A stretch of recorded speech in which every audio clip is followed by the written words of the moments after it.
Cara memperbaiki lampu LED Visi-Com 20 watt.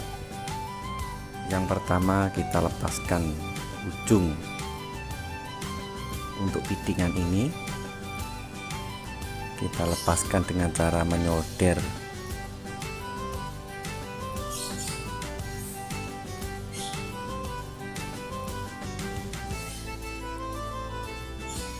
melepaskannya dengan tang buatan sendiri ya.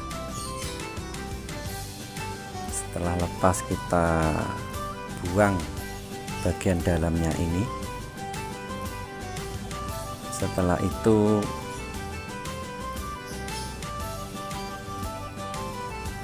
kita lem pakai lem G. Bagian tempatnya ini kita lem. Setelah itu kita masukkan mesin yang baru, mesin LED. Ini mesin baru ya pemirsa, jadi nggak perlu kita memperbaiki sulit-sulit, kita cukup mengganti dengan mesin yang baru biar lebih cepat. Mesin kita masukkan ke dalam tempat lampu LED ini, lalu kita lem pakai lem G sedikit aja. Setelah itu kita tutup, dan tutupnya itu kita lem juga pakai lem G juga. Setelah sudah kering lemnya, lalu kita kembalikan ujungnya tadi, ujung ke tempat fittingan tadi, dengan mengelupas kabel.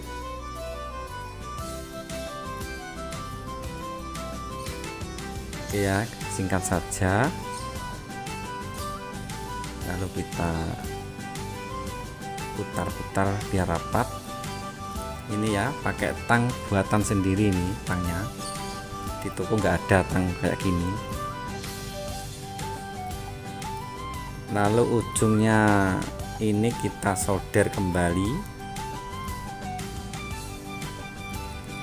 Oke ya pemirsa, cukup mudah saja untuk memperbaiki lampu LED Visi-Com 20 watt ini.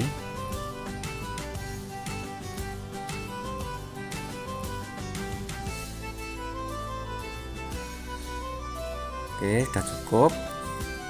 Lalu kita potong kabel sisa.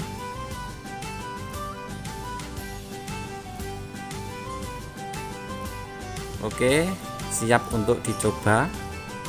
Langsung nyala, jreng. Nah ini oke ya. Sekian dulu dari saya, semoga bermanfaat. Terima kasih.